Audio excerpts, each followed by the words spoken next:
Coming up on this week's show, Atari surprise us all again. The big retro gaming announcements from Gamescom so far. And we go inside the world of Mikro-Gen with Chris Hinsley.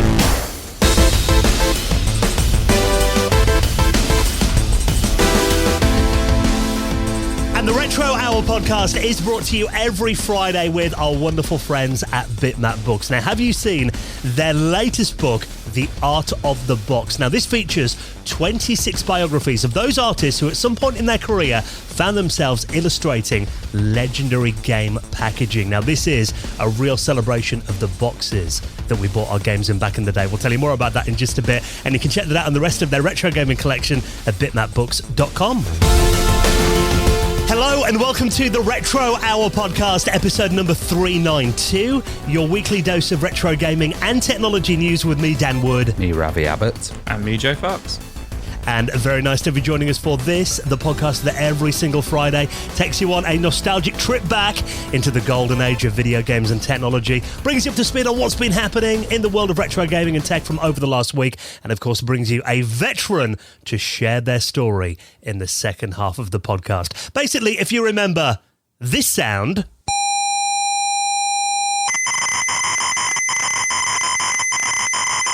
then this is the podcast for you. 56k. Oh, I knew someone was going to say that. That is the sound of the beloved ZX Spectrum loading a game. Oh, God. I was going to very similar. Look irrelevant now. Well, I thought this week, because we are going to be talking quite a lot about the Spectrum, that will be quite appropriate. Because, I mean, I was always a Commodore kid, you know, Commodore Plus 4, my brother had a Commodore 64. When he played games on a Commodore, it didn't actually play any sounds through the speaker.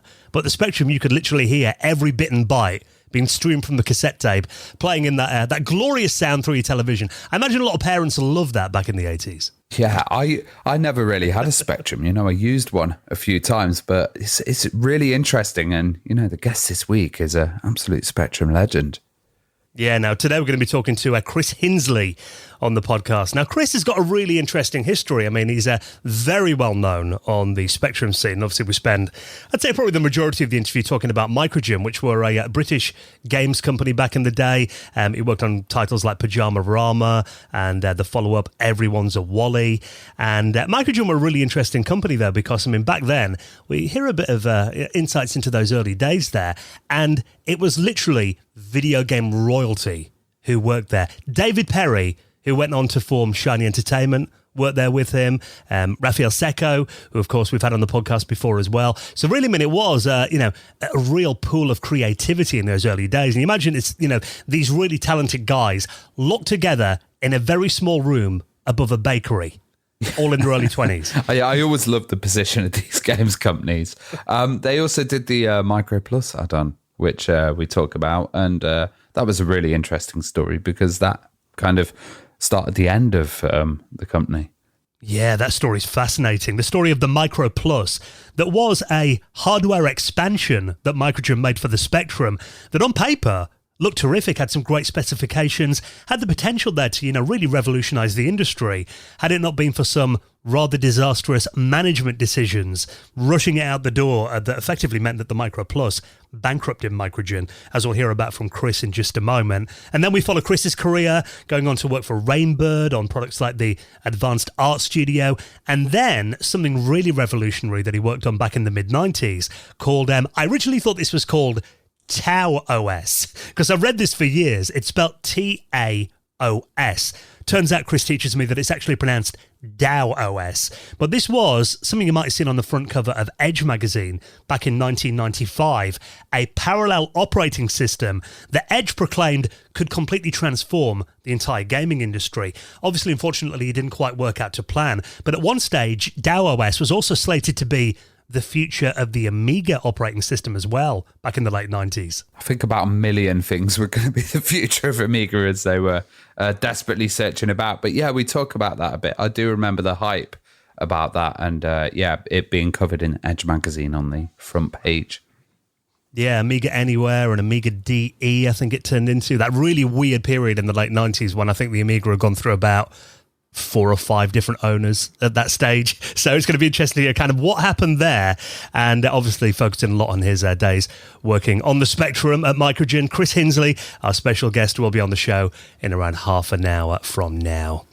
Now, of course, Ravi is fresh back from a weekend in Norway where you were out there at an amazing show that unfortunately Joe and I couldn't make it to. But I heard Retro Messa 23 was a big success.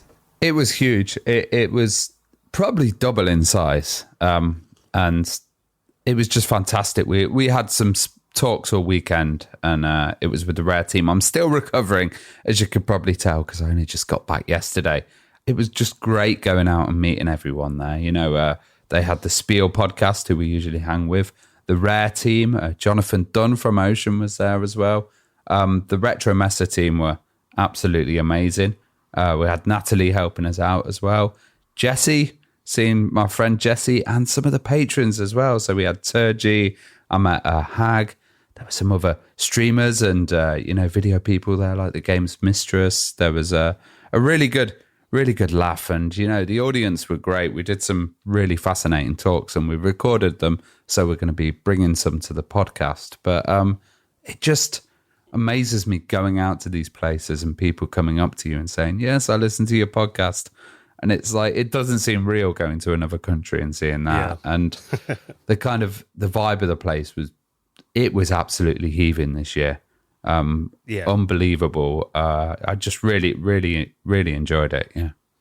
Yeah, so that should be an awesome event that we'll get to next year. I've got one coming up next month. I'm going to be going to Amiga Passione in Spoleto in Italy. They've kindly invited me out there to do a little talk on the Sunday. Very small little intimate place. Alistair Brimble's coming out there with me as well. And this is, they sent me some pictures of what it's like in previous years. Basically, just about 20 guys who sit around a table, drink wine and eat nice food. Yeah, I think Retro Messa was about 7,000, so it's going to be a very different vibe. But Italian wine and food sounds good. Yeah. They didn't have to ask me twice, so if you're going to be anywhere near that area, Spoleto, I'll link that up in our show notes as well.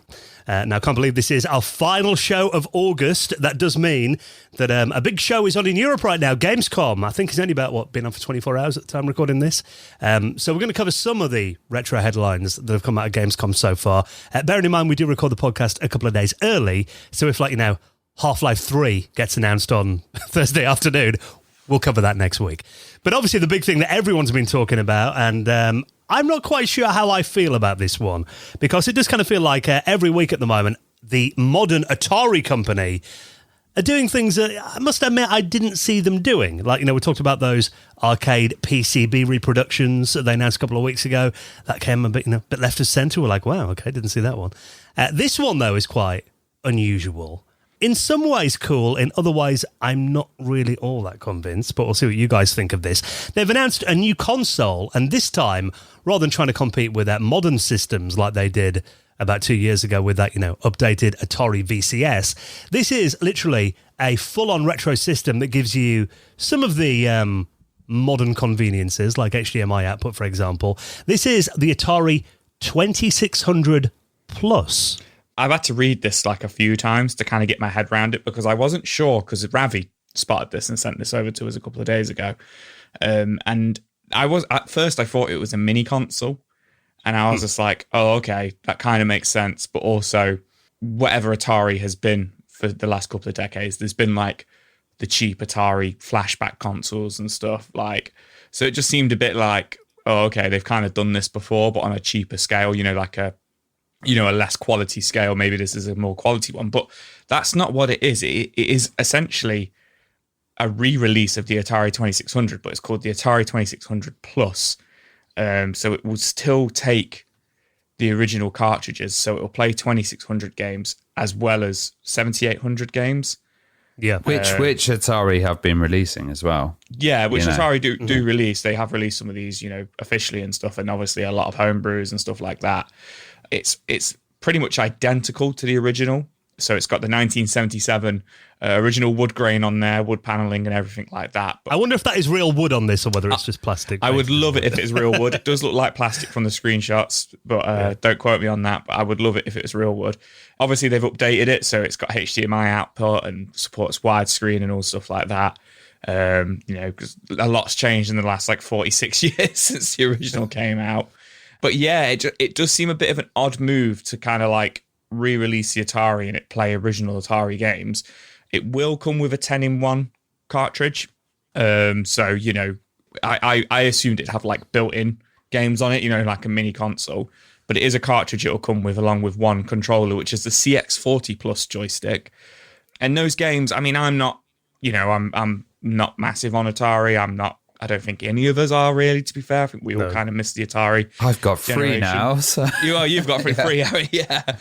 You've got Atari STs though, yeah, not 26. Yeah. I might get one though with this. So have you guys had a look at the games lineup that are on the 10-in-1? Yeah, I mean, some of these are, you know, very famous games like Adventures on there, Missile Command's on there. I mean, Yar's Revenge, you know, very good game. But then I'm looking at this and I'm thinking the same as you, Joe. It's like the Atari 2600 is kind of predates my gaming era. Yeah. My father-in-law, his first system was an Atari 2600, so he's got a lot of nostalgia for these. He's 55. Mm-hmm. So I'm looking at this and I'm thinking probably you're really aiming this at the 50-plus market, which is, you know, whether that's, I don't know how big of a demographic that is for going out and buying new systems, because I've got a feeling that anyone that is still kind of into Atari, I've got an original Atari 2600. I must admit I've only played it about once or twice, but I got that off Facebook Marketplace for about 40 quid. I think 18 months ago. I think you guys underestimate the power of Atari in America. And the nostalgia with it. Like this it's got a few little enhancements, like the logo lights up at the beginning, but it doesn't look necessarily. The logo lights up at the front, but it doesn't look necessarily that different from the original. And I think this is just a case of, you know, the old hardware is getting old. So they've put this out and they've put a few little upgrades in there. But I think this is going to be a massive seller. I'm looking at this and I'm thinking, I mean, don't get me wrong. I understand that, you know, Atari was the first big console. But my argument is more, who wants an Atari 2600 that plays the original games still in this decade? I mean, like Joe said, there's all those flashback machines that, you know, you can get those for like, you know, in bargain bins. So anyone that's a casual kind of gamer that's, you know, I remember playing Atari, would be more likely to pick up one of those for like $10.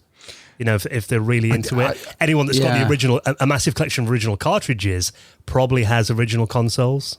Well, I'm just looking at like the extra stuff on there. So it's the power that's actually inside it. If you look at the hardware, you know, it's a lot more powerful than the original.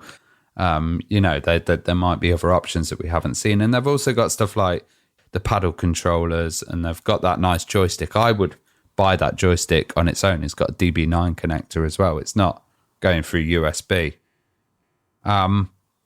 Yeah, I guess it's going to see what titles come out for it. And maybe they might shoehorn some VCS software into there. I wouldn't be surprised. To maybe expand it a bit and stuff. But I think, you know, it could be someone, this is what I had when I was a kid. Give it to someone younger these days.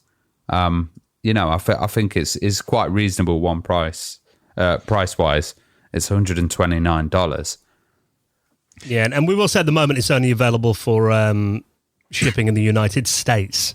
Well, it's not actually shipping it comes out in November, I believe. But they're taking pre-orders. Apparently, it's US only right now. So, I think I'm not sure whether it's getting a worldwide release. I guess they've seen the market of like the flashbacks and the stuff like that. So they've seen how they sell. But if this is lag-free and all of that, they're probably fixing the problems that were on those older consoles. And even then, there's stuff like the Atari 50 collection that came out last year that you can play on the Switch or the PlayStation that have pretty much all these games on there. I don't know, it just seems weird to me. I mean, it's kind of like the audience I see is an original Atari 2600 collector who has all of the cartridges in their attic still, but the original console's broken. Which I'm not sure quite how big that audience is. Yeah, I don't know, because, you know, they released that Berserk Enhanced Edition recently, and they're starting to release, you don't know what 2600 games they've got in their bag. Mr. Run and Jump as well was one that they did.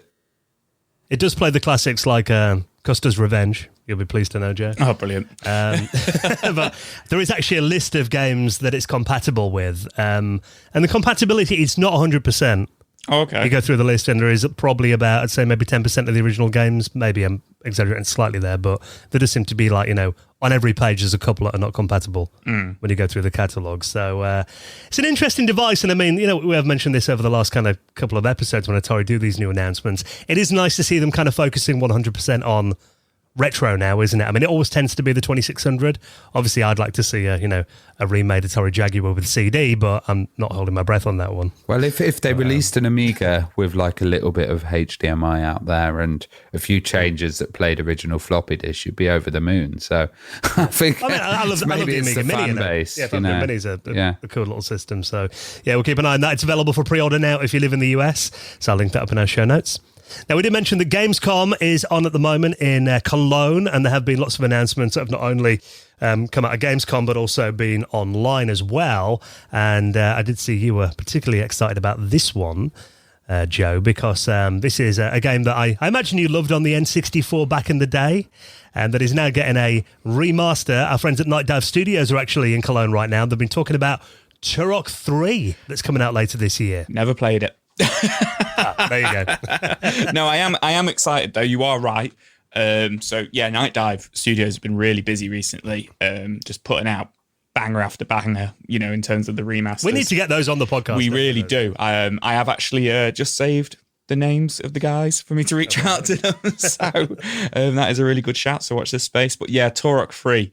I loved Turok 1 and 2 for the N64. Never played Turok 3. Regrettably, passed up a copy of it boxed complete for £10 about 5 years ago at a games market, and now it's worth a lot more than that. So looking forward to this remaster, which is going to be expected at the end of this year, just between October and December, they're saying.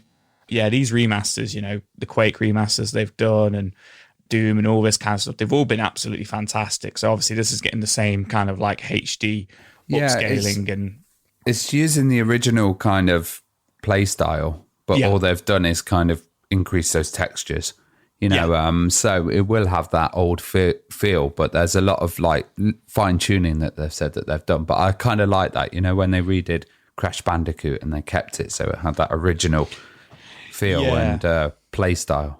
Yeah, Night Dive are very good at keeping the play style, but kind of modernizing the controls, because obviously it's coming from the N64 first person shooter controls.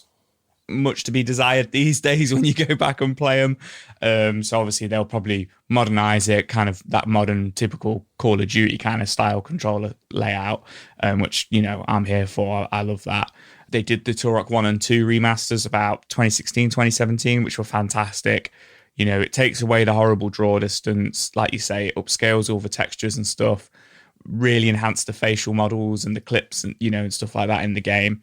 And just an overhaul of like the frame rate and stuff like that, because some of these games sometimes would have, they'd have a lot going on the screen, especially in Turok 2. I remember there was a particular level where you're in the jungle at night. We used to love throwing the little metal disc that would like rip apart all the lizard men and all the dinosaur men.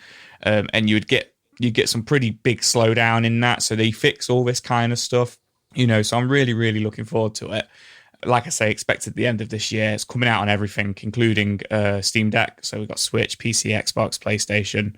It's going to be all over the place. But not only have they announced that, they've also announced Star Wars Dark Forces, which is another one I'm ashamed to say I've never played. Are you guys too familiar with that one? Oh, yeah. This was a great first-person shooter. Like, the Star Wars games on the PC were absolutely fantastic for that whole period with, like, Millennium Falcon and stuff later on.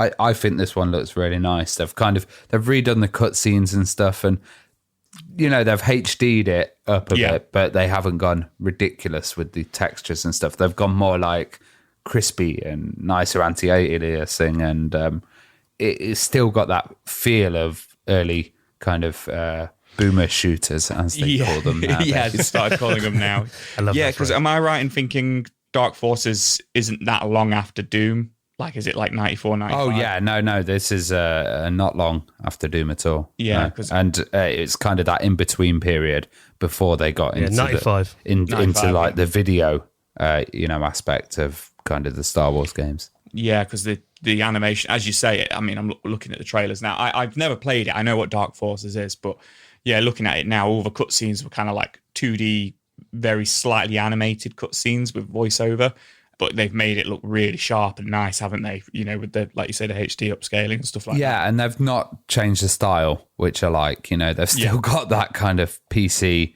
early style, but it's just a bit cleaner and it's a bit faster. Yeah, absolutely. And this is getting the exact same, you know, kind of late this year release through Night Dive, coming out on everything. I'm absolutely here for both of these. I'm going to be buying both of these because these are really impressing me, and I'm really loving Night Dive stuff at the moment. When do those guys sleep? I don't know. Like, when do they sleep? How do they keep getting all these licenses? Like, all the licenses for all these different games? Because they're just putting out like so much good stuff at the moment. Well, they're owned by Atari now, aren't they, I believe? Yeah, I think they are, yeah. Interestingly. Yeah.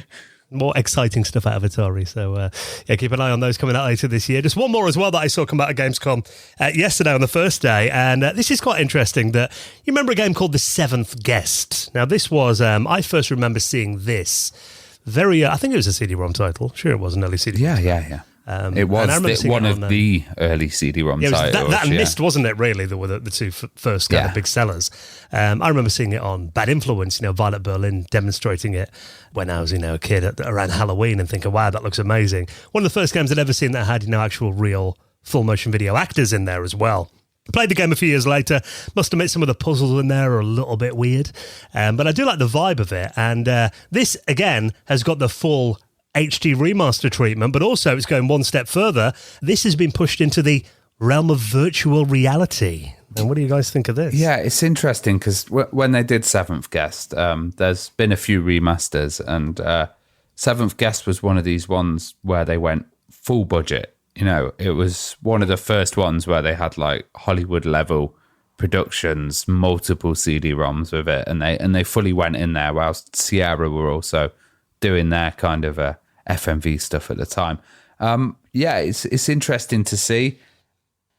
I don't know if these are the original actors. It looks like they've got a new set of actors and stuff, and maybe that will kind of, put people off. I'm not quite sure. I haven't played it that much, but it does look interesting. And in VR, I guess when we saw Myst go into VR, it was a whole different experience, and this one might be the same. Yeah, because it's an interesting title to choose to upgrade, because again, it is a legendary title, and I think in terms of games that could potentially work well in VR, this has definitely got that potential. I think looking at this and remembering the way the game plays, I like the fact they're bringing it out just before Halloween. So it's coming out on October 19th, coming out on MetaQuest, I believe, PC VR as well. Not sure whether it's coming out on PlayStation VR. Yeah, it's going to come out on PS VR 2, it says. Okay, yeah, cool. So I'll probably give this a download for my Oculus, just because I think I've got some nostalgia for the original game. I remember it impressing me back then. I do like the feel of it. In terms of Joe and I particularly always get excited about kind of horror games around Halloween. So that I'm always looking for new ones. Yeah. So it looks price dependent. It looks a bit clean to me because I like the old rendered ones. Where like it wasn't as slick and as clean, and this looks very clean. And there's the new actors, but I guess they couldn't use the original footage and assets if they're going to go into VR. It needed cleaning. You've got to have it from different angles. Yeah, you're not going to pull it directly off the Philips CDI version. No. So something to get excited about if you're into horror games coming out in October. So if you want to check out the trailers for all of those games, we'll update you, of course, next week on any more announcements from the retro side of Gamescom. You can check them out in our show notes at theretrohour.com. Now, I know this game was legendary on the NES back in the day. You guys fancy DuckTales? Love a bit of DuckTales. I was just waiting for you to sing the theme tune. DuckTales, woo! Woo! That's probably about the third time I've done that on this show. That's why I was so excited for it. But obviously, very big game on the NES. And randomly, there was a while ago, I'd always find myself watching Twitch streamers playing DuckTales for some reason. But now it turns out that if you want to play DuckTales on your Super Nintendo, a rather skilled ROM hacker has updated this. Infidelity NES, who also did that Super Mario Bros. 3 Plus project that I think we talked about a while ago, has now ported this over to the with a few enhancements as well to the Super Nintendo. Yeah, so this is interesting. So at a glance, looking at the screenshots of it, it does look like a I wouldn't say it's on par with your kind of like your typical Super Nintendo looking game, because obviously the original doesn't have any sort of like parallax scrolling or anything like that in the background. So there's only so much you can do because of this has been ported from the original source code. So it's an upgraded original source code. So it's more kind of like visual updates. So it's got a much cleaner and brighter palette. And obviously kind of takes away any of the sort of like screen tearing and flickering that the NES would have a lot of the time, with on its original hardware, with a lot of games which have a lot going on them. And DuckTales is a notably fast-paced kind of platformer, for the Nintendo. So it does look really nice. It just has that kind of like quality of life to it. And unusually, it seems like a very good platformer for what was, a lot of those licensed games back then were just kind of half-assed, weren't they? And just it was a Capcom one. So the Capcom Disney ones were always fantastic for the kind of like licensed games. But then, like you say, a lot of the others were terrible. But in that kind of like 8-bit and 16-bit, the 8-bit and 16-bit days, anything which was Capcom and licensed was just golden. Like, they were always fantastic. And, this definitely says it again here with this port. But yeah, it's mainly a visual performance, but there's also a soundtrack enhancement as well. So apparently it's running the 2013 soundtrack to it, the remaster that it got on like Xbox Live and PlayStation Network in 2013. I'm not too sure how that works when you play it on the SNES, because of you can play this on the original hardware apparently, and it is out now for free. It did come out in July, but you had to be a Patreon to Infidelity NES, which was only $5, and you would get it early, the beta version, but the full version is out now for free, which is fantastic. But yeah, not too sure how that soundtrack will work on actual SNES hardware, but if you're just emulating the SNES version on your PC, you will get that updated soundtrack as well. But overall, I think visually it does look really, really nice, and it is an absolute classic of a game. So if you're a big fan of DuckTales, go check it out. And however they've updated that audio, Joe, it won't sound as good as you singing. No, it won't. No, definitely not. So yeah, very cool to see though. And if you maybe a game that it's a game that I'm very familiar with, but I haven't really played it much. So I think it's kind of often when they do these kind of ROM hacks and stuff, it's a good excuse to actually finally sit down and play a game. Yeah, that you've kind of wanted to for many years. So, that is out now. So I'll link that up. And, of course, everything else we talk about in our show notes at theretrohour.com. I can't believe it is at the final weekend of the month. You know what that means? Coming up on Sunday, it is going to be Patrons Hangout Evening. This is where we all get together with as many of our patrons that want to come on, and we basically have, we call it a virtual pub meeting, a virtual users group. We all get together and just completely geek out about all things retro, and anything else goes for a couple of hours. Yeah, man, I absolutely love doing the Patron Hangout. I've said it before, I'll say it again. I'm sure I'll say it for many, many more episodes. But it is really just like hanging out with our mates. There's nothing awkward about it. The conversation just flows. As you say, people can come on. They can just come on and join in, and get on with the chat, and even take the lead. Some of the guys, they just start like talking and stuff, and it's brilliant. It's great that people have got that confidence and stuff kind of within the community that not that we've built, that everybody's built. And then some people just join and they don't come on camera or come on, on mic or anything like that. They just like to watch it and might even see it a little bit of an extra episode of the podcast, really, just to kind of get a little bit of an insight, a little bit more about us and some of our listeners. But yeah, man, I'm really looking forward to this one. I've got the itch to buy something. I always end up buying something when we're on the Hangout, because we just talk about so much cool stuff and cool hardware and software that's coming out or has been out, for 30, 40 years. So really, really, really excited for this one and seeing some. Yeah, Joe's always there on eBay saying, I need a Nokia banana phone. I need an Engage. I need a Game Gear.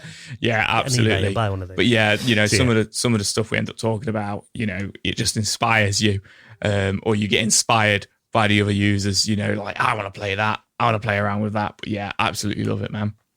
So if you've heard us talking about these Hangouts and you think, that all sounds fun, you haven't got around to joining us, now's a very good time to join us on Patreon. You'll get an invite to that on a Sunday evening, 8 p.m. UK time. And of course, you get the normal podcast ad-free each week. You get about 10, 15 minutes of extra news. In a couple of minutes, we're going to be talking about a couple of stories just for our patrons. And if you're a gold member or above, you'll get a brand new podcast next week as well. Our bonus monthly podcast that we do each month, that we are now getting up to episode 37.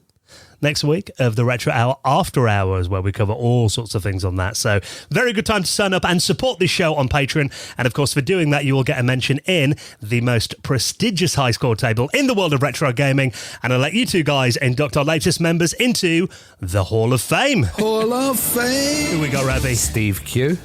And Michael Kilmeck, who both joined us on Patreon over the last week. We hugely appreciate your support, and if you'd like to join them as well, all the details to sign up to our Patreon are at theretrohour.com. Now, speaking of supporting this podcast, let's just take a moment to give a massive thank you to our longest-running sponsor. I think, 4 years now Bitmap Books have sponsored our podcast? Yeah, I think four amazing years, I must say. Yeah.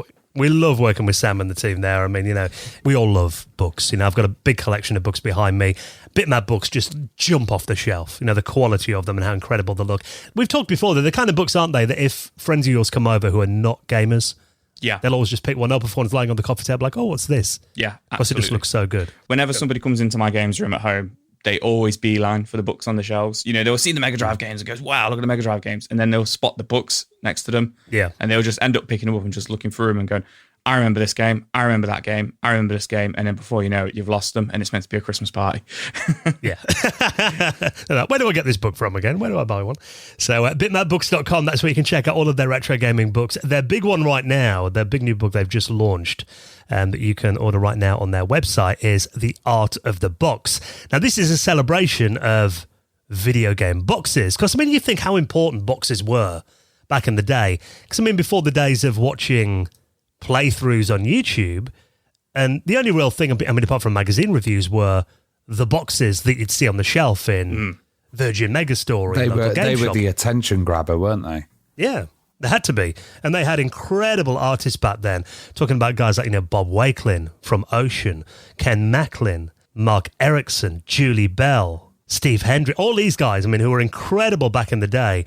And this book actually features 26 biographies of those artists who at some point in their career found themselves working on video game artists. Now, some of these only made a couple of covers over the short time they were in the industry, but actually they left a massive impression of it as well. Now, this covers so many as well. It is 564 pages, going really in depth, more than 100,000 words, 350 full colour images. And of course, it is produced to their usual high standards. You got the heavy gloss paper, incredible print quality, the ribbon bookmark in there as well. So you want to check out the artists that it features and the evolution. I think this is lovely because a lot of these are illustrated or airbrushed, and it really adds a different vibe. Yeah, so absolutely worth checking out. Maybe you're thinking we're getting into that time of year for birthday or Christmas presents. Could be worth a look. So you can check that out right now. The Art of the Box, the new title from Bitmap Books, and check out the rest of their collection. Of course, supporting our sponsors really helps out the podcast. So head to bitmapbooks.com. Okay, next, we're going to be joined by this week's very special guest, an incredible interview this week going inside the world of Mikro-Gen and lots more as well with Chris Hinsley. He's next on the Retro Hour podcast.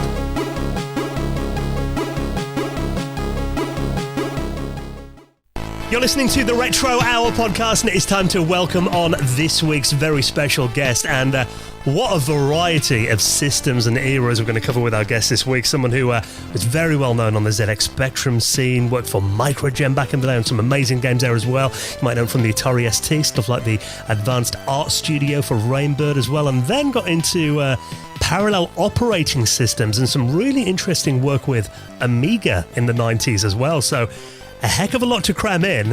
We really appreciate you joining us for what's bound to be a very interesting journey. Chris Hinsley, welcome to the show, Chris. Well, thank you very much for having me, guys.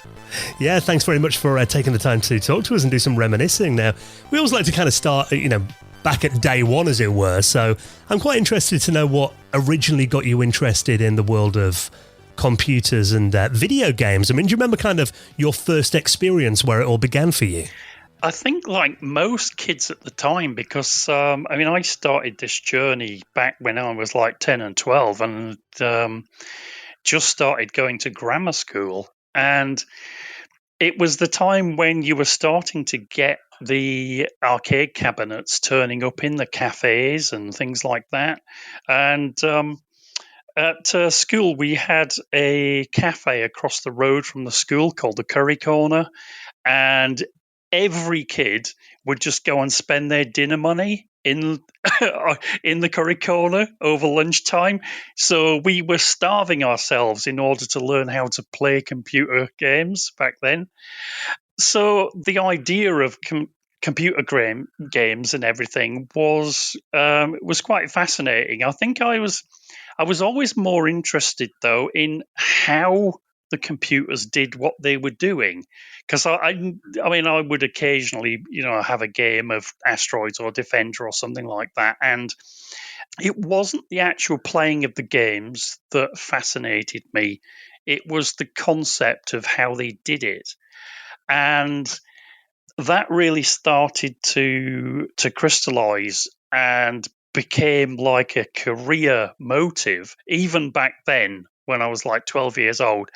It was when I saw a cassette load of Space Invaders on a Commodore PET. And this was in the computer lab at school. And they'd only just got in some computers. So there was an old chiclet style Commodore PET. And they'd just got in one of the new style PETs, which had a much better keyboard.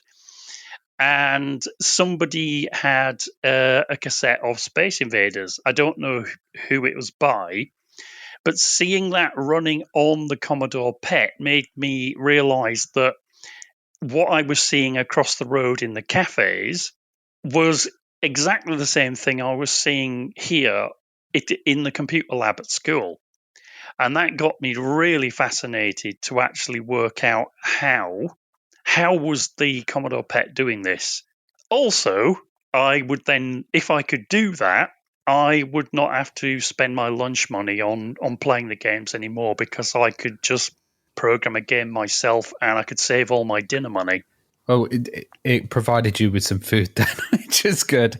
Well, yeah. I mean, at the time, that really was a seminal moment, because I'm sure if you ever got to speak to my teachers at the time, I had a career mapped out that was going to be all physics and chemistry. I completed my chemistry O-level a year early. I even paid to go into the exam myself. And that was my fascination at the time. I was just completely into chemistry and physics. And then I had this experience of seeing the Commodore PET doing, just playing Space Invaders. And that was it. My focus then, it was just completely OCD. I just wanted to know how this thing did that. And everything else, much to the annoyance probably of all my teachers, it was just nothing else then held my interest. It was just computers. Well, when did you get out of the computer lab and start working at home and, trying to program yourself? Well, I wasn't actually allowed into the computer lab, which is another interesting side story, but I'll quickly cover it. Back then, when it first came in, the UK schools only really allowed access to the computers to the people that were extremely good at mathematics. So you would have the A students in math were allowed to sign up to do the supplementary computer course. But I was only like C grade math. I am a bear of very little brain when it comes to hardcore math. But I think something that a lot of people don't understand is that computers aren't math. There is still this idea that computing and knowing about algorithms is math. Well, yes, okay, there's the core logic to do with how computers work, but algorithms are not really math. They don't work like that. It's more an understanding of like Lego bricks. If you can understand the concept of being able to take a very small thing and then plug them together to build a bigger thing, then that's the essence of computing. It's not math. I mean, all computers, all they ever do is add. That's all they do. So if you can understand addition, then you can understand everything there is to know about a computer. But I had to actually apply to take the computer course O-level, and I paid for it myself to do it. And I had to do the entire O-level course in 3 months because that's the only time I had available to do it. So I had to cram the whole course into 3 months and do all the project work and everything that went along with that. And I did pass, and I got a grade A. So that's pretty good. Nice. Well, that is commitment to get access to the computer then, to go ahead and do that. Well, I actually had to beg to do it. I actually had to cajole the computer science teacher at the school to let me have access to the machine in order to do my projects. It really was a case back then that if you weren't good at math, then it was just seen as, well, you can't really do computing then. But I then started working on nagging my mum, spending her hard-earned cash on a ZX81. And that's how I got my first home computer, was just the power of nagging, really. And eventually I got a ZX81. I didn't even have a 16K RAM pack at the time. I decided that everything Clive was saying about you can make this thing do whatever you want, all you've got to do is learn how to tell it to do what you want. So I viewed it really as the ultimate interactive toy. I mean, it would do anything that you could explain to it how to do. And then I quickly found that you had the problem that you were programming it in BASIC and you only had 1K of memory. And then I had to start nagging my mum about buying me extra RAM packs and additional keyboard cases so that every time I pressed the key, it didn't crash. All of those things that anybody that ever had a ZX81 with a RAM pack will tell you about. Yeah, lots of blue tack to keep it in place. I didn't use blue tack. It was all about Vaseline. Right. That's not a Julian Clary type reference. What I'm saying is, like, the way that the RAM pack wobbled at the back, if you actually just coated the whole of the edge connector in Vaseline, it actually stopped the amount of times it would crash. There's a hack that more people should have known about back then. There's a lot of people back then that had a ZX81 that will tell you about the Vaseline hack.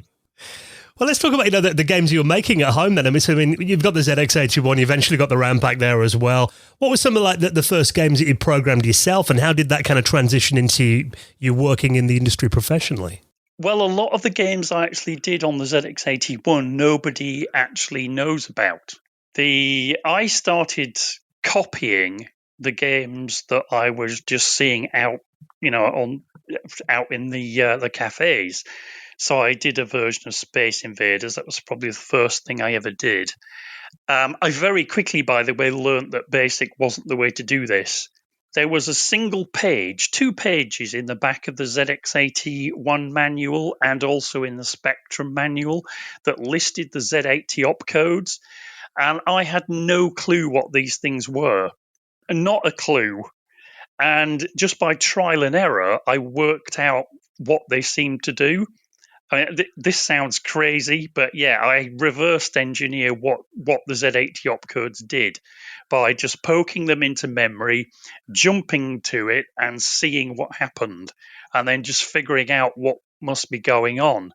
So once I'd figured that out, I started to do my first game, which was like Space Invaders, and then I did a version of Centipede, I did a version of Scramble, did a version of Missile Command, and I think I was working on a version of Tempest, and this was all on the ZX81, and around that time, you'd started to see companies like, was it Silversoft? Who had started advertising like 5 games on a cassette for your ZX81. Like the compilations, yeah? Yeah, in the back of Sinclair User Magazine and things like that. And I decided that I would put those 5 games I'd done onto a cassette and advertise it in the back of Sinclair User. And I saved up my pocket money in order to put an advert in the classifieds at the back. And they published the classified ad, and they missed my address off. Oh, ouch. So I never got all of the postal orders coming through the post that other people did, because my pocket money then was used up, and I could hardly try and complain about what had happened, because you're a 12-year-old kid, you're not going to get anywhere. But as a result of that, I didn't become a millionaire off of shipping cassettes out of my mum's flat.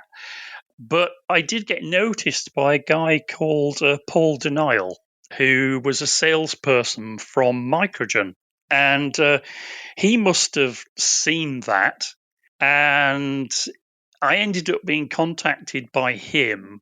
And he was selling the early Mikro-Gen games. I mean, Mikro-Gen had done a version of chess, which was the thing that was their big one at the time.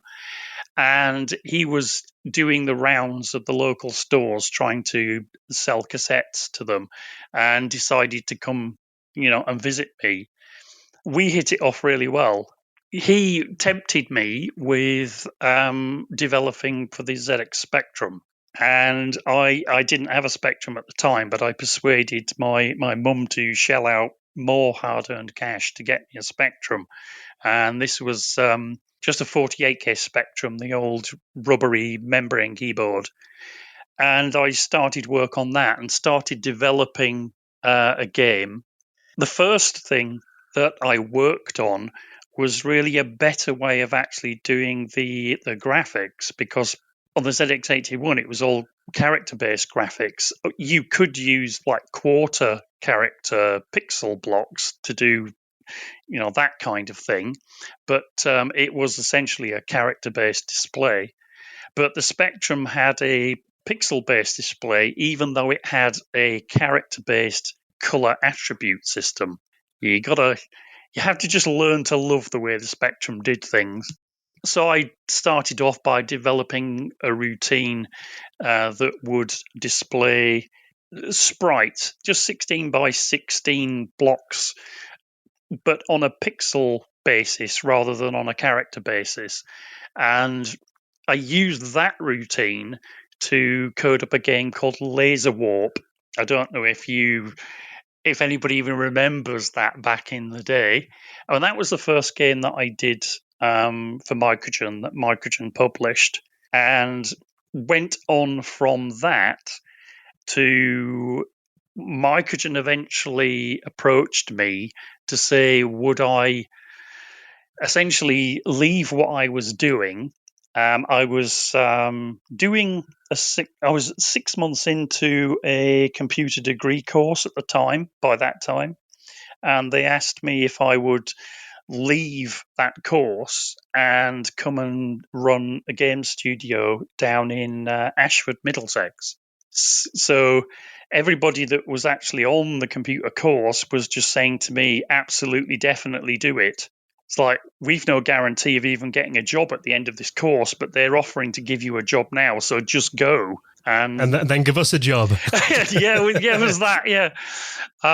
So that's how I ended up. It went from being a hobby to being a profession. Well, what was a kind of typical day like working at Mikro-Gen? To start with, it was me, and I was living in a single-room flat. Initially, when I first moved down, I stayed in the spare bedroom of the technical director of Mikro-Gen, a guy called Andy Laurie. I stayed in his house for the first 3 months while I managed to rent myself a room. That was in Staines, Middlesex. I managed to find somewhere to stay. And so essentially it was sitting in his back bedroom coding, and he had a CPM machine, which was a complete revelation to me. Up until then, all the games I'd created and programmed, I had hand poked in all of the Z80 opcodes by hand in decimal, not even hex. So it really was the word labor really meant something.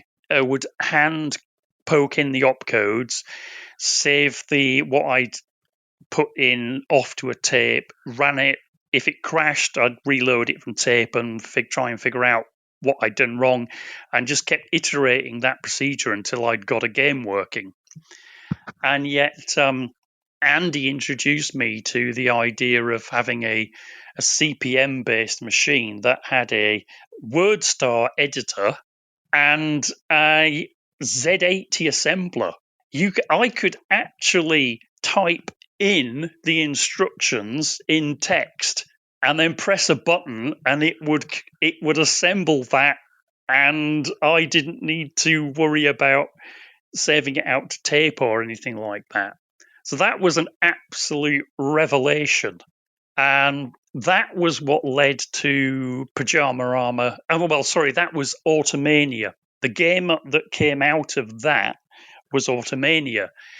And that was really an exploration of this new tool chain. I mean, you can't imagine how unbelievably magical that was to me at the time, because I'd never experienced anything like this.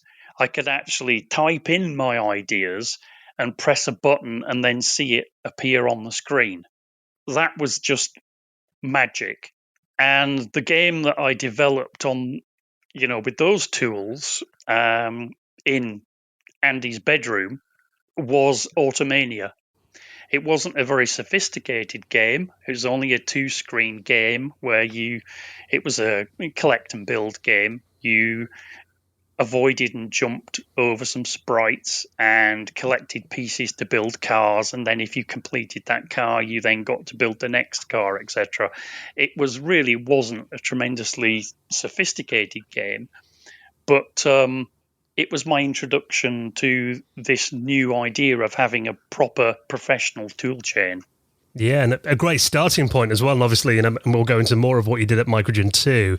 But I'm quite interested in a bit more about the company itself as well, because I mean, obviously we heard a lot about them back in the day, and it's, these kind of early British microcomputer gaming companies, they kind of came and went. I know they went defunct around 1987, 88.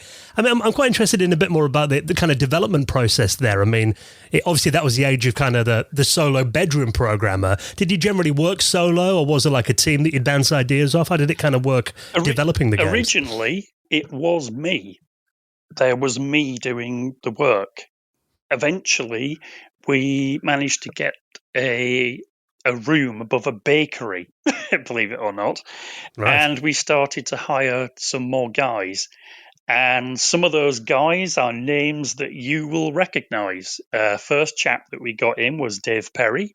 Next guy that we got in was a guy called Nick Jones. Followed in Nick was Raphael Checo, and that was the core 4 people for a while, and my job was to teach them how to program and teach them how to create games.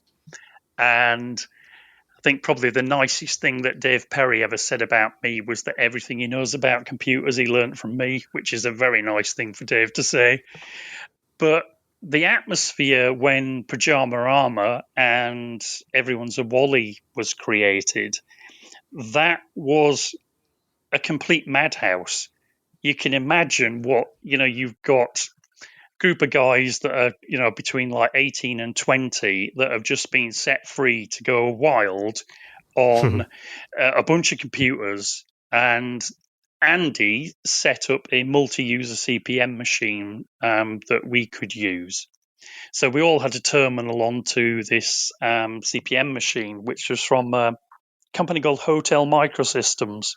So really it was us throwing ideas at each other and competing with each other. I want to stress the amount of competition there was, but it was friendly competition. I would come up with a way of doing something, and then Dave would decide he wanted to come up with a better way of doing that, and then Raph would decide that, well, I'm going to do that, but in my game, I'm going to have the guy's head fly off as a weapon, and then somebody else would come up with something, and Nick would be busily trying to get 128 multiplex sprites on the 64 because we'd come up with a way of getting 64, so he had to come up with a way of getting 128. That atmosphere is what led to a lot of the development work that went on at Mikro-Gen.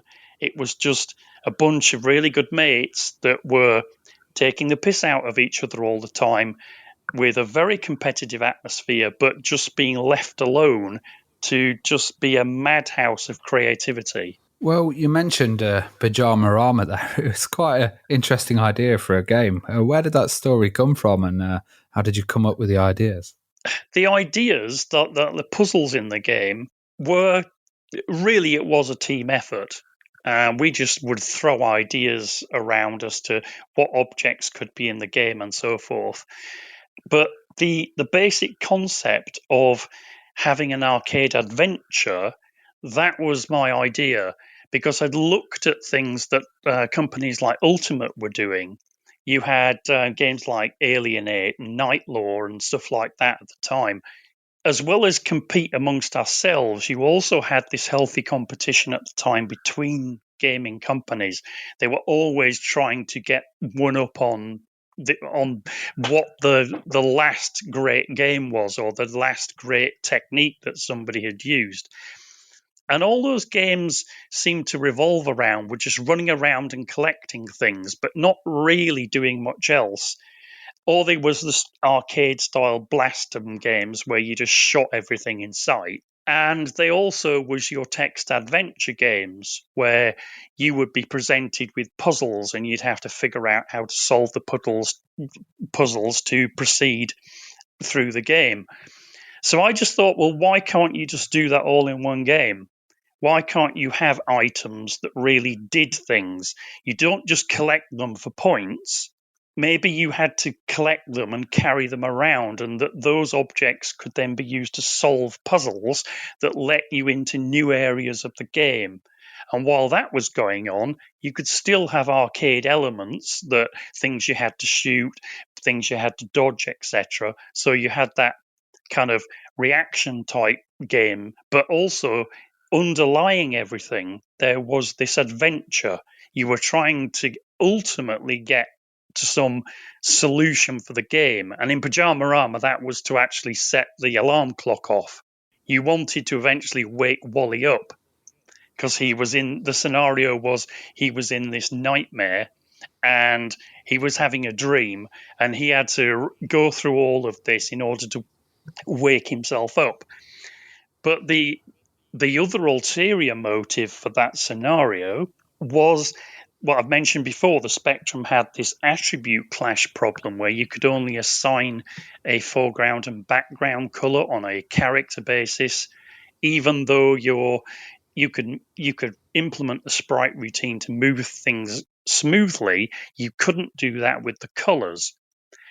So with Pyjamarama, the idea of basing it in a dream meant that we could just make everything really large. So although the Wally sprite was like a 16 by 32 sprite, all the graphics in the rooms could be large. And so they could be big and colourful, but you didn't suffer from the same colour clash that you'd have if you tried to have them the same scale as the main sprite. So that was another one of the motives of doing it that way around. And we ended up really capitalizing on that idea again when Dave took the Pyjamarama engine and respun it to do Dummy Run. And that was his first real programming exercise. His solo programming exercise to start with was to take the Pyjamarama code and respin it to do a new game. And with Herbert being a baby, we could still stick to the idea that everything else in the environment was large and colourful because Herbert was only a baby. He didn't have to be in a dream, but everything would still work out the same way. And we could still use the same room mechanics, the same drawing mechanics for all of the rooms and locations, the same adventure tables, etc. And it would all just work. So and it was interesting as well because, obviously, these games were based around Wally Week. There's 5 games in the series, and he'd be kind of became, Mikro-Gen's mascot, you could say. That's probably what we call it today. Obviously, he had Wally and, his wife Wilma and baby Herbert in there too. And then for the sequel to Pyjamarama, Everyone's a Wally. How did you improve upon the engine in that then? And because, I mean, that game, I'm looking at, the reviews that these games got in Crash back then. They're all 90 plus. Well, I mean, Everyone's a Wally was 93%. I won a Golden Joystick Award for Pyjamarama, but just as a little side story, because Dave Perry will definitely tell you about this if I don't tell you about it, is when we went up to collect the award at the Inn on the Park in London, I got so nervous about going up on stage to collect the award that I ended up throwing up in the toilets and I couldn't go on stage. And so Dave, being the egomaniacal person he is, he went up and collected the award for me. So he got my award. It's like, yeah, thanks, Dave. The idea in Pyjamarama was that you had a couple of objects that you could carry around, and that, rather than being a restriction, actually turned out to be a real positive, because you couldn't just pick up everything and then run around and solve all the problems because you literally had everything in your pockets.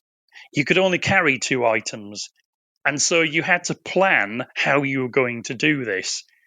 You had to go and put something down to pick something else up to solve a problem, and then maybe come back and pick the item up and then go on to solve the next part of the problem. So that Everyone's a Wally, the next progression was, why not have multiple characters doing that? So instead of just having the one main character, Wally, let's have 5 characters, and they each could be carrying 2 items around, and introduce the idea that as well as an item could be used to solve a puzzle, well, introduce the items that were dependent on the skill of the person to do the job. So you had Tom, Dick, and Harry that were like electrician, plumber, carpenter, and Wally was a general mechanic. So the skills that they had to go along with the items they were carrying, and you had to match those things up as well to solve problems. So you had to be a plumber in order to use the spanner to fix the water pipe. You couldn't you couldn't say, okay, well, I'll just be Wally and I'll go get the spanner and fix the water pipe. No, you actually had to be Dick, the plumber, to do that job, because that was his job. Well, interestingly, Mikro-Gen as well, they produced some hardware, which was the Micro Plus. How important was that to their business? I suppose it was probably the most important thing that ever happened, because it bankrupted them. And I mean, that's a fact. That's what happened. The idea was an absolutely fantastic idea. The hardware was developed by Andy Laurie, and the idea was that you had your ordinary 48K Spectrum, and that we would supply a ROM cartridge, and that ROM cartridge would take over the internal 16K ROM. So it would give you an extra 16K of memory to store graphics and things like that. Also, that little ROM add-on came with a Kempston-compatible joystick port.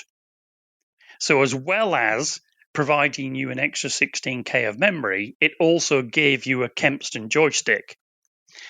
And the idea was that as soon as you plugged that cartridge in and you powered up your Spectrum, then the software that we had in the new ROM in the Micro Plus would take over the machine. You would then turbo load the rest of the 48K of memory off a cassette as normal, but then you would have a game that was using the full 64K of memory, plus you had a joystick already built in. And the idea was fantastic, because the Micro Plus cassettes at the time were shipping close to like £8 to £10 a cassette at that point. and the Micro Plus was priced at $14.99. So really, you weren't paying much more than just buying a cassette. And you got a cassette, and you got a joystick interface, and you got all this extra gameplay. But the crucial thing that people, certainly the distributors and other companies, understood at the time is that it was not piratable. You couldn't pirate it. So back then, everybody, was just copying cassettes, and you had lots of people trying to come up with ways of stopping cassettes being copied, like Imprint 2 and all this kind of, lenses you put on the screen and ridiculous ways of trying to do it. Lens lock, yeah, Lens lock. nightmares about that. But they never got anywhere. It never stopped anybody. But the Micro Plus would just stop you dead in your tracks, because without the actual hardware, you couldn't do anything with the cassette. It was pointless. You couldn't play the game without the engine that was in the Micro Plus itself. And it wasn't the hardware, it wasn't the design of that caused the problem. In fact, Mikro-Gen had all of the distributors were salivating at the possibility of the number of increased units and margin they would get from selling it. And we had other companies like Ocean and Ultimate, and everybody at the time were looking at it to license the Micro Plus from Mikro-Gen. And that would have catapulted Mikro-Gen from being it would have catapulted them to being probably the biggest games company in the UK, and probably would have gone on to do a lot more than that. But for one big problem, is that they put the wrong game out on it first. Dave Perry was working on 3 Weeks in Paradise at the time. We had been doing way more graphics, way more gameplay and adventure work on it. We had gone back to a more Pyjamarama style, fun, friendly, easy to pick up game, because Everyone's a Wally was a little bit too cerebral. It was getting a little bit too difficult to play. So we wanted that more instant pick up and play game, and David had concentrated on that angle, and he had all this extra memory to play with. And we were 2 weeks away from Dave doing the final cut of the game for the Micro Plus, when Mikro-Gen's management made the decision that they're going to ship Shadow of the Unicorn on the Micro Plus. And Shadow of the Unicorn was not developed in-house. It was developed by an external developer. And everybody, in the core team at Mikro-Gen, like me, David, Nick, Raf, we all said that shouldn't happen. We all thought Shadow of the Unicorn was not a good enough game. It shouldn't even have ever been on the Micro Plus. It was not the thing that you should release as your first thing that was supposed to be your industry-changing experience. They put Shadow of the Unicorn on the Micro Plus, and it came bundled with a pamphlet-style novel. And the problem was that the game was not good. I mean, that's the word. I'm not going to say anything else. The game was not good.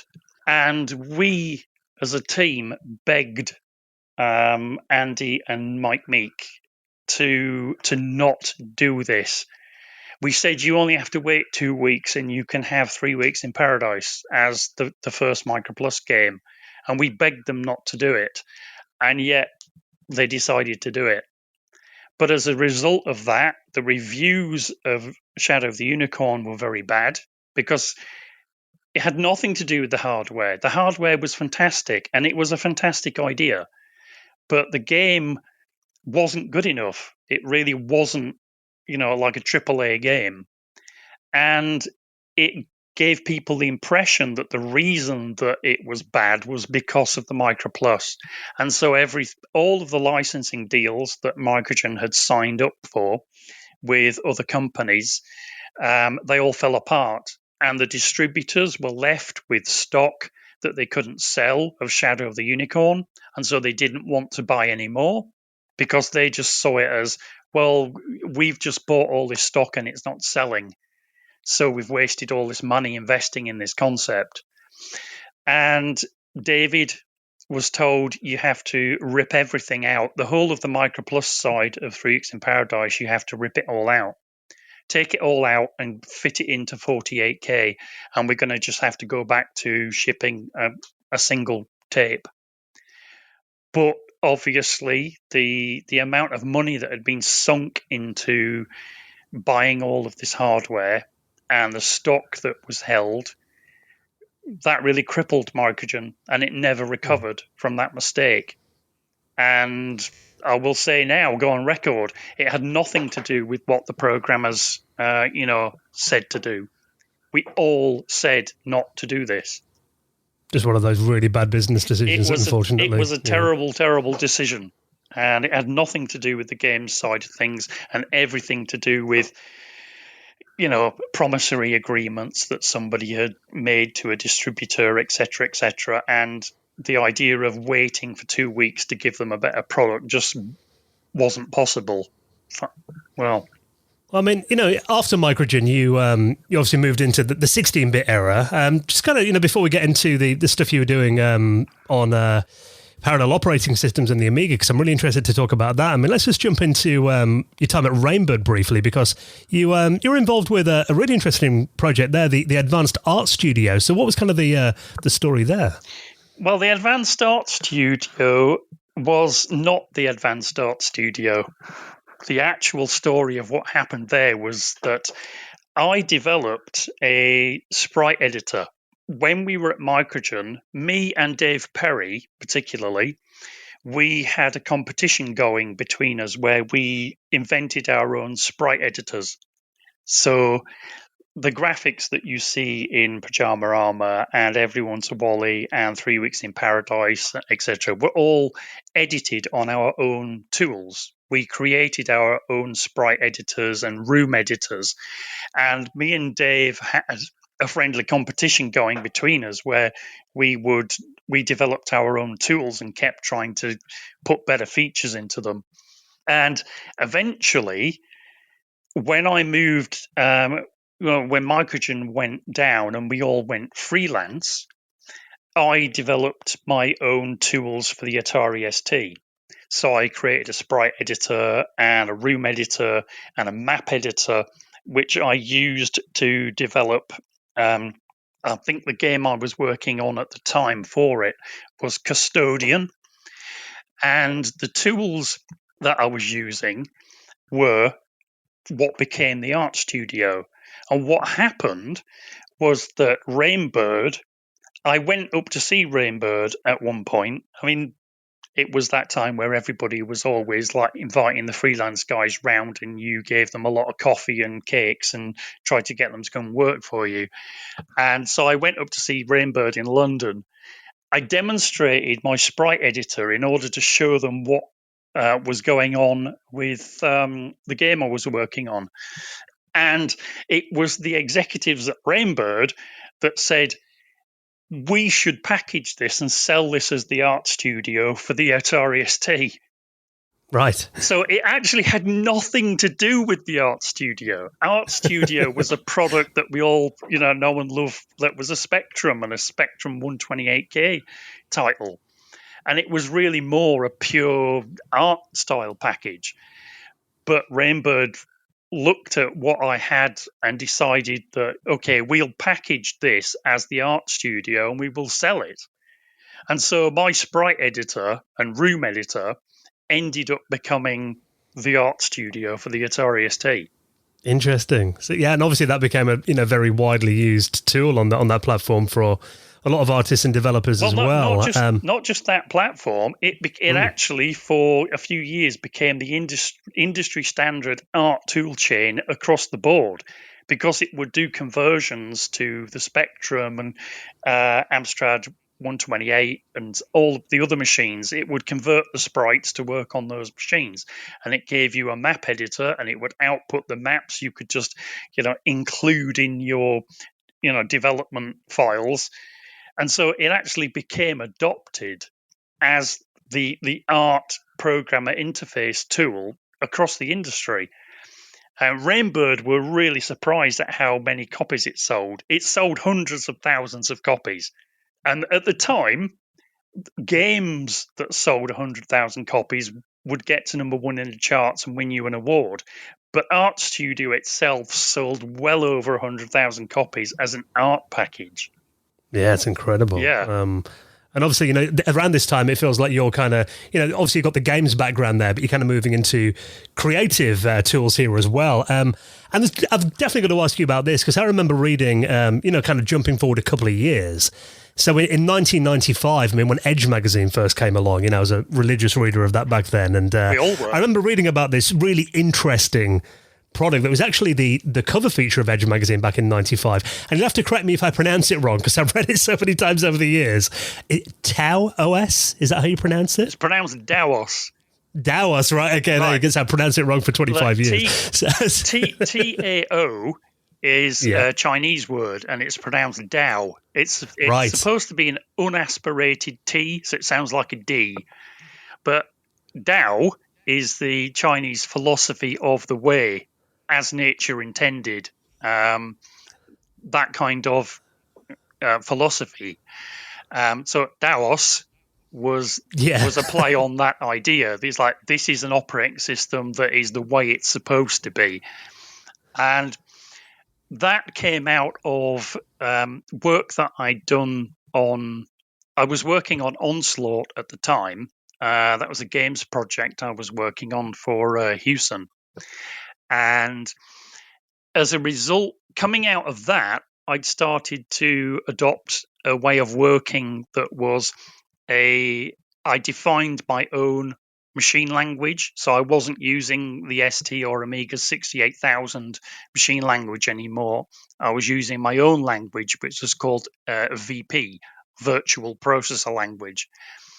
And it was that combined with all of the accumulation of routines over the years, because eventually we were all really developing our own operating systems. All the freelancers around, we would exchange routines with each other, a bit like the public domain software scene before it really got its name, but it was more sneakernet than internet. And I eventually decided to formalize that idea, create an actual operating system kernel, and that is what became TaOS. So it came out of the games development work, and it emerged out of those ideas, but became an operating system in its own right. And I found that article in Edge really interesting. I revisited it actually before we did the interview just to kind of read it again. And what kind of potential did TaOS have for gaming, and why do you think Edge saw the potential so much that they actually made it a cover feature? Well, probably the biggest feature that it offered was that it was a binary portable system. So you programmed in this low-level processor code called a virtual processor code, and that code was converted to the particular machine code, the native machine code of the machine you were going to run it on. And that conversion was done on the fly. So you didn't compile things. You could say it was like a JIT compiler, but it was more low level than that, and way, way, way faster and more efficient. So I got to the point on the games side where I would code up again once, and then producing the Amiga version of the game was literally pressing a button. I didn't have to do anything particularly different between the ST version and the Amiga version. I could just press a button and get the Amiga version out. Well, you mentioned Amiga there. I remember in the Amiga press at the time, there was a lot of stuff about, Amiga working with TaOS. What happened there, and how did it end up? It was always really an arm's length relationship. I think Bill McEwen was the chap who... I don't know the whole ins and outs of what happened as far as Commodore and Amiga went, but the rights to the Amiga had somehow ended up. Yeah, I think it was after Gateway. It went to Bill, and they formed Amiga Inc. That was yes. Yeah. Well, they approached us saying that what they wanted to do was come up with a new operating system for the Amiga, and they wanted to use the virtual processor system in order to do it. And we were quite happy to license them the virtual processor translator technology. But really, that's all that ever happened. We didn't really have any involvement beyond that. They had their own idea about what they wanted to do as far as building a new UI, drivers, and all of this kind of thing. And DAO Group really had nothing to do with it. I think we went to one press event just to, press the flesh and say hello, and that's all that ever happened. So the Amiga DE system that they eventually came out with, that was all to do with Amiga. It had very little to do with us beyond we had a support contract with them. So they basically licensed it and then turned it into that Amiga DE. Yeah, idea. they just licensed the VP translator technology, and then they built everything else themselves. I mean, we never even saw any of the source code.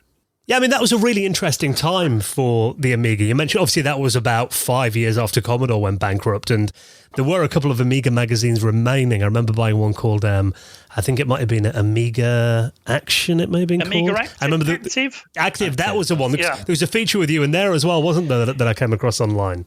Yeah, I mean, it's not that we weren't interested in what the possibilities were. It's just that, well, frankly, the people that seemed to be involved were not the most stable in terms of having a good business idea or something. There just seemed to be a lot of shifty things going on with Amiga at the time.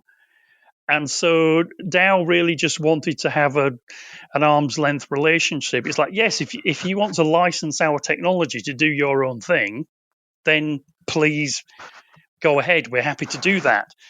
But we had nothing to do with Amiga DE or what was in there or what plans they had to come out with new Amiga machines. that had nothing to do with DAO.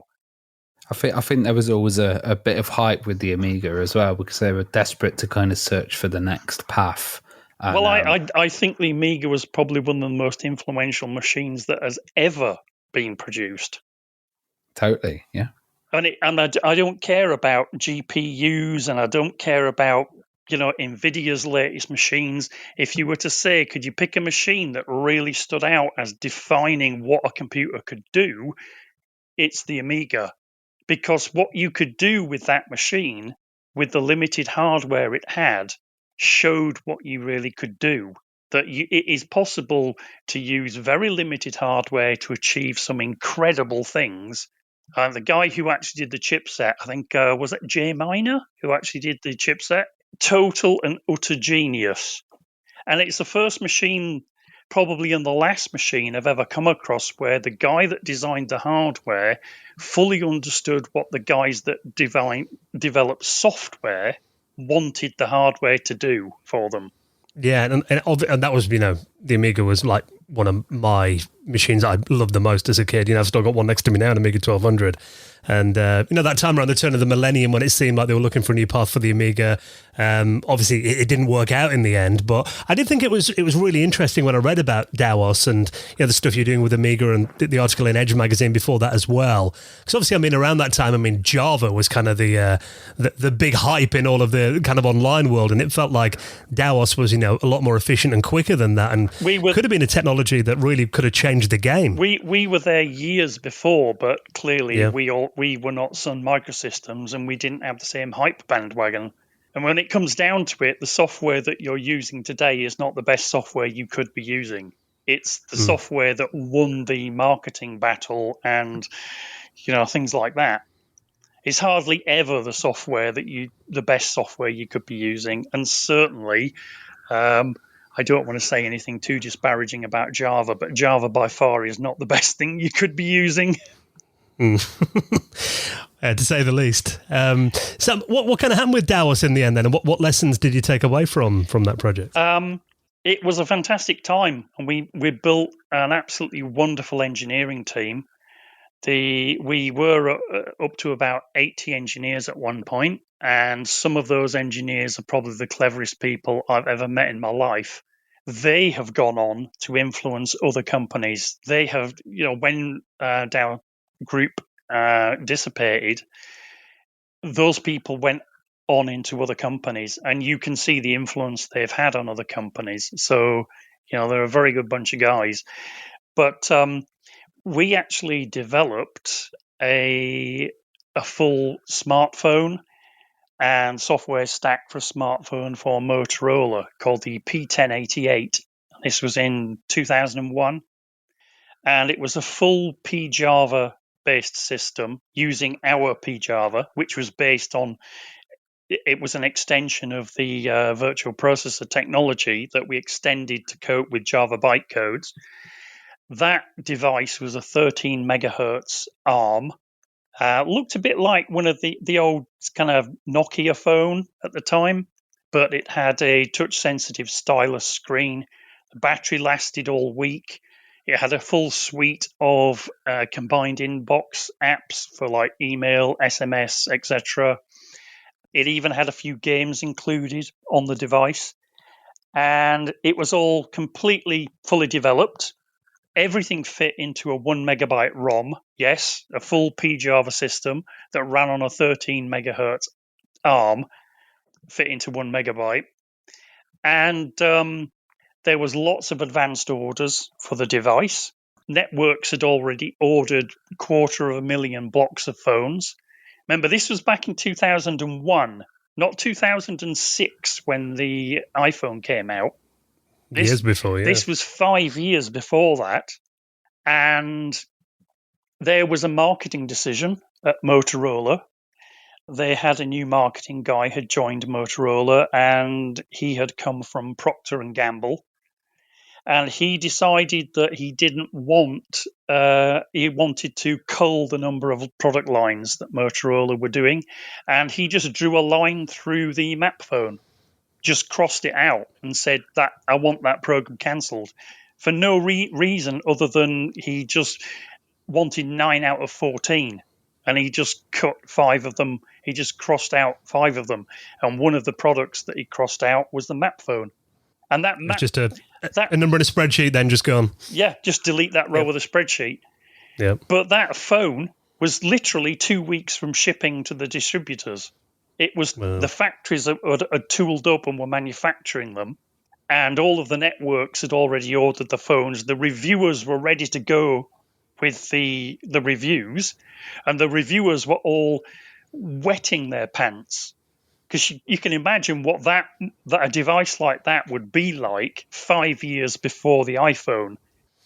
In an alternative universe, we could all be using Motorola devices. It's a conversation that I have with Francis Cherrig all the time. It's like just sit back and content yourself with the thought that in another alternative timeline that did not happen, and everything that ever happened to the iPhone is the map phone. You just have to be stoic about these things. Some of these things just happen, and you just have to live with it. It's not your decision. It's not the technology. It's just some idiotic decision is made somewhere, and boom, the world changes. That's the thing. Beyond your control, isn't it? Yeah, 100%. Yeah. But obviously now, all these experiences, Chris, I mean, you're continuing to put them to good use. I mean, I know today you're currently working on a new operating system. So tell us about your latest project. Yeah, well, I did have, after what happened at TaOS, I mean, TaOS, partly the result of what happened with the map phone, that caused what happened at TaOS was that caused quite a big resource issue, funding issue, as you might imagine. And we never really recovered. And it ended up that it turned into a funding problem. We just couldn't arrange funding in time, and the company went down because of that. After that, I moved into... I started deciding to maybe go back to my roots with TaOS, because TaOS over time, through TaOS Group, we had developed that into intent, and that had lots and lots of new things added to it that were all customer driven stuff, the desire to use C compilers and things like that. And really that the system bloated out to a point where I was no longer really happy with what was going on. The core design of the system was no longer what it was meant to be. So I decided to start a project about 6 years ago now, just as a background thing to keep your soul together, to just start from scratch, take the ideas that were the core conceptual things about what made TaOS, and just start again from scratch. Just start writing in a machine code loop that just span around an event loop and take it from there.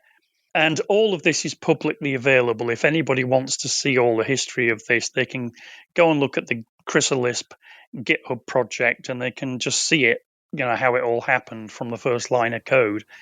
And I've just been working on that as a background thing. But I took an interlude in the meantime I took a job at a company called Promethean. They do electronic whiteboards for education. It just so happens that they're 5 minutes down the road from me. So I ended up working for them for about 3 years, and I developed their whiteboarding software.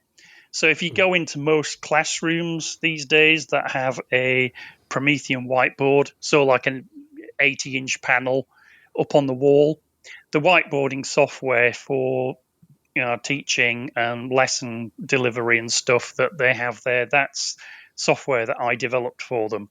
So right. Yeah, and that went back to the art studio type days. It's like I'd already done those types of tools. So when Promethean said to me, what we want to do is come up with a new technology to do a classroom whiteboarding experience, I said, fair enough, okay, yeah. I can do that. I've done that before. I can do that. So I did that for a while. But recently, about 2 years ago, I left Promethean, and I've been working on Chrysalisp full-time. And, well, when I say full-time, last year there was a bit of a break because unfortunately my wife died of leukemia and my brother-in-law died of a heart attack within the same month. Oh, sorry to hear that, Chris. And so that kind of stopped everything happening last year. But I'm getting back into it now, getting back into life in the computing space.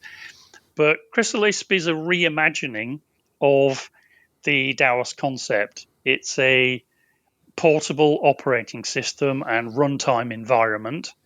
It runs on Mac, Windows, Linux. It has translators available for x86, ARM, RISC-V, and it has an EMU available for it as well, which we use for installation. But you can also use that as the runtime system if you don't happen to have one of those three processors. And it is completely self-contained. It has all of its own libraries, GUI, kernel. It has its own font engine as well. And it has all of its own tool chain. So it has its own editor, assembler, compiler, and it even comes with a common Lisp-like interpreter as well for the application development.